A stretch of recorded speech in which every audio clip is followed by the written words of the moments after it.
Alright, what's going on, boys? Welcome back to a random video. Today we're on MTF by BC Creative. Now, I know everyone loves this track. I got it the other day on stream, thanks to Alex. Alex actually sent me the money to buy the track, so I wouldn't have it if it wasn't for Alex. So shout out Alex. And yeah, we're just going to be running the outdoor track today. I don't believe we're going to ride anything else other than the outdoor track.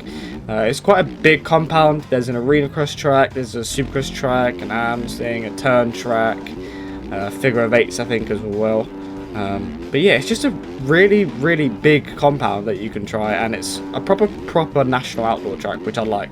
And it's just really cool to have something a little bit different. There's a little timer here as well, which is cool. It shows how long you've been in the server for. And yeah, also in pub lobbies as well, that obviously that counts down for how long practice is left as well, which I think is really cool. I haven't actually raced this track. I didn't race it on my stream. We actually ended up doing a hide and seek around here, which is kind of funny. But yeah, I assume that counts down from how long the race is as well, which I think is going to be really sick to have. There is a way, I've seen it on tracks before, but it's not on this one, but you can have like start gates where it automatically goes down after a certain amount of time. I've seen that on tracks before. It's a shame that not a lot of tracks actually do it. I think that'd be a really cool thing to keep adding to tracks, but I've only seen it in like 1 or 2 tracks, so I think if someone could keep doing that in their tracks, I think that'd be really cool.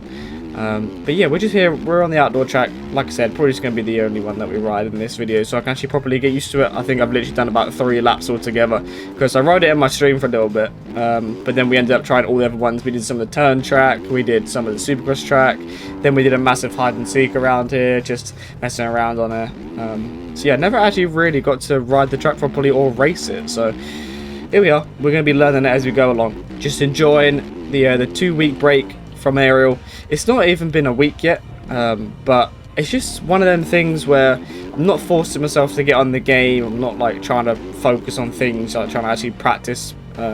It's sort of nice to not have to get on the game. I can kind of enjoy the break a little bit, as in I'm not forcing myself to get on the game. If I don't want to play the game on one day, I'm not like, oh, it's Thursday, I've got to play the game today because Aerial tomorrow. So I'm not having to do that. I can literally just hop on the game, have a bit of fun, try some different things. I did Odin on the 125 last night. And yeah, it was just, I don't know, I only did it because Jake did it. I'm not the biggest fan of 2-strokes, as we all know. But yeah, I went 5.5, which isn't terrible, but obviously not where I want to be in Odin. Like, you know, thought I'd be doing better than that. But there was quite a few of the top 250 guys in there, which makes me feel a little bit better.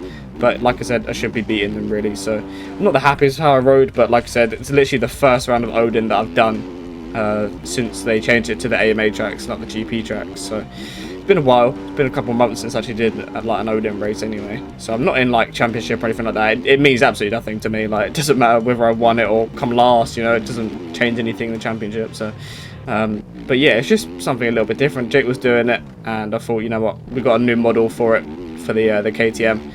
So yeah, basically just had a bit of fun. Like I said, went 5.5, wasn't anything special. But yeah, if you guys do want to do Odin, they do 250s on the Tuesday and then the 450s on the Wednesday. But because they did, we had 2 strokes that were Shugel, they're going to be doing 2 strokes only for the Tuesday and the Wednesday. So, I mean, as you guys are seeing this, I believe it will already be past Tuesday and Wednesday. I think you guys will see us on Thursday, most likely. So yeah, you guys will have to wait till next week if you guys do want to race Odin. But yeah, they basically literally just do the aerial track, so I'm not too sure actually if they will do it next week, as there's no new tracks coming up. Maybe they'll do a 2-week break as well, not too sure. Or they'll just choose another track that we missed, or they missed, because I think Callum went on holiday for about 2 rounds, so maybe they'll just do a track that they haven't actually raced yet, but just one of the older ones, so we'll see.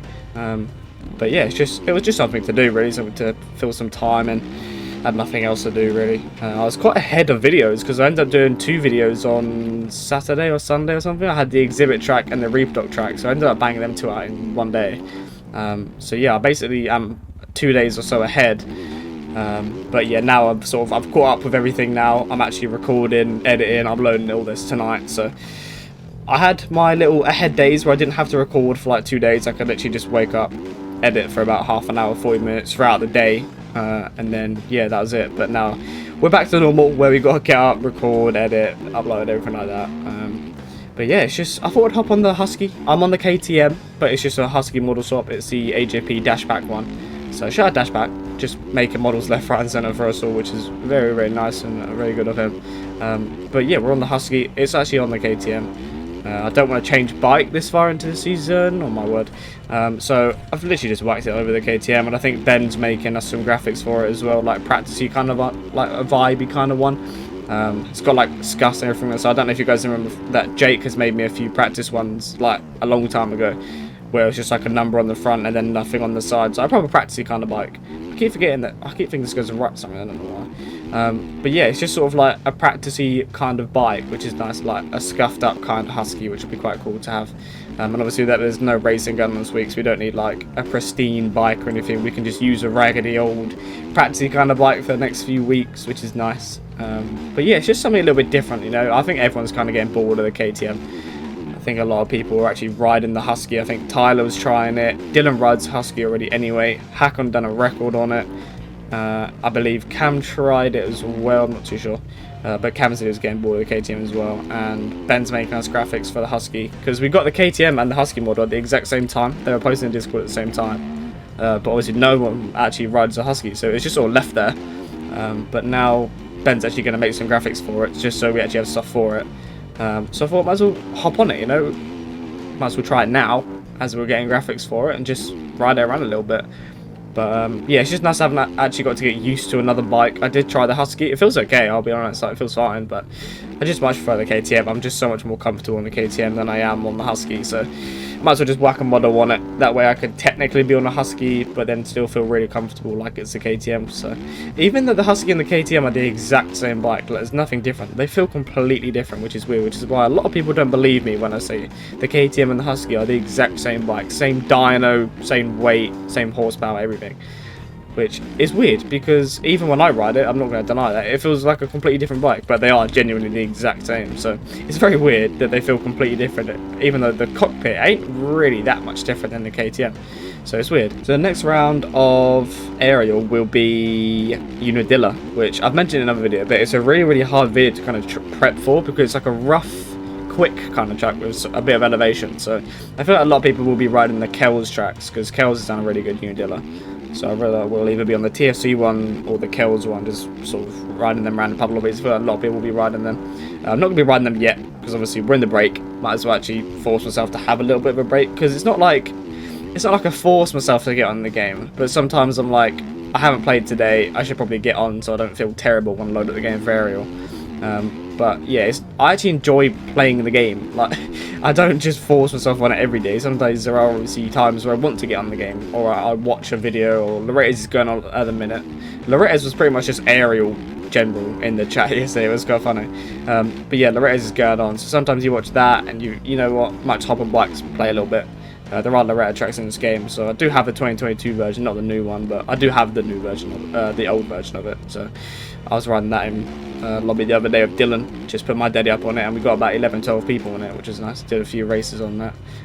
But yeah, it was just, sometimes I do want to play the game, and it's just nice to be able to hop on and just do whatever, because normally it's like, you know, you've got to sort of ride the same bike to stay comfortable on it. But I was watching Farley, which is a World Vets thing that they do here in England, and it was just nice to sort of hop on like a random bike. Like I rode the Stark Varg, I rode 2-stroke, I was going to get on the 500 as well. But yeah, it was just nice to be able to do what I want on the game, have some fun on the game, not force myself to ride a 450 to, you know, stay in tip-top shape, you know. It sounds cringe for a game, it's funny. But yeah, it's just nice to be able to do what I want. And yeah, talking about Loretta's has been rather interesting. Davies has gone 1-1, I believe, and Drew Adams is not really having the Loretta's that you want so far. So it'll be interesting to see what happens with the championships with them two.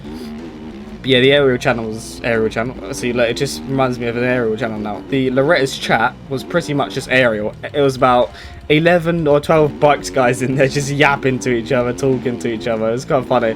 And there was someone in there with Linda's profile picture as well. He got absolutely roasted in there as well. It's like, oh, I forgot to change it, and everyone was like, bro, why'd you have it on in the first place? It's kind of funny. It's literally just an aerial channel again. It's kind of funny. That's probably why Cam felt right at home when he was talking in there. Sorry, Cam. I think Cam has the most messages in the aerial channel out of anyone. It's kind of funny. Tell you what, this track is very flowy. Although it's like a hard kind of track, you can really just turn your brain off and just run laps on it. It's nice. Nice to have quick shift back on as well, because obviously 125 doesn't have a quick shift. and 125 was really slow. It was really just, I don't want to use the word boring, but it was boring. You're just wide everywhere. You're trying to just get through everything into the sand, like the little wall jump into the sand. You're absolutely wicked into it and you just bog the crap out of the bike in it. It's just, you're wide everywhere. It's nice to get on a 450 again where you can really just sort of put the bike where you want it, blip the throttle around a little bit. You don't got to come wide in out of the corners and clutch dumping to get out of all the tight corners and stuff. So it's nice to be back on a 450. This is why when people are like, oh, why don't you ride two-stroke? They're fun. It's like, yes, they're fun, but they're not fun to race, and I much prefer a 450. I much prefer a 450. I don't know. It's just, I don't know. It's not like the sound. Like the sound of a 450 is like normal, but it's just, it's nice to ride them, you know. You can like blip the throttle when and where you want. You can like hop some braking bumps and stuff. It's just nice. It's a good technical bike to ride. But yeah, I think going back to the track again, because I feel like in these review videos I never really talk about the track, so I'll just yap about nothing for about 25 minutes. But yeah, it's just, I don't know, it's a very enjoyable track, difficult but easy at the same time. So it's just nice to be able to hop on, run some laps, and you can probably do some good suspension testing around here, I'm not going to lie. I do need to kind of find different suspension. I'm using Lindsay's Sand one, I think it is, but I changed it a little bit so it's not as soft and reboundy. I changed it from a sand setup to a soft kind of outdoor setup. Yeah, if you guys do want to get this track, it is a little bit expensive. It's a little bit pricey on the shop. I didn't mention it at the start, but it's a $4 compound. I would say it's worth the money, but if you don't have, you know, the money in the shop, I wouldn't, in the nicest way possible. I feel like $4 for a shop track is a lot of money. Like, nothing against the track, very enjoyable track. Like, I've ridden it about 4 or 5 times since I've got it. I've had it for about 3 days. I've literally ridden it every single day since I've got it. It's not one of them ones that I've sort of just downloaded, tried a few times, and then got rid of it. So it's a very enjoyable track, but $4 is a very pricey track. So if you guys do have the money to spend on it, then I would. But if you don't, then don't buy it. You know, I'm not going to sit here and say it's the best, it will change your life. It's a track at the end of the day. $4 for a track is very expensive, but I would say that it's worth it. So if you do want to get it, then go ahead and get it. But yeah, I do appreciate you guys watching. Like, subscribe, and I'll see you all in my next video. Peace.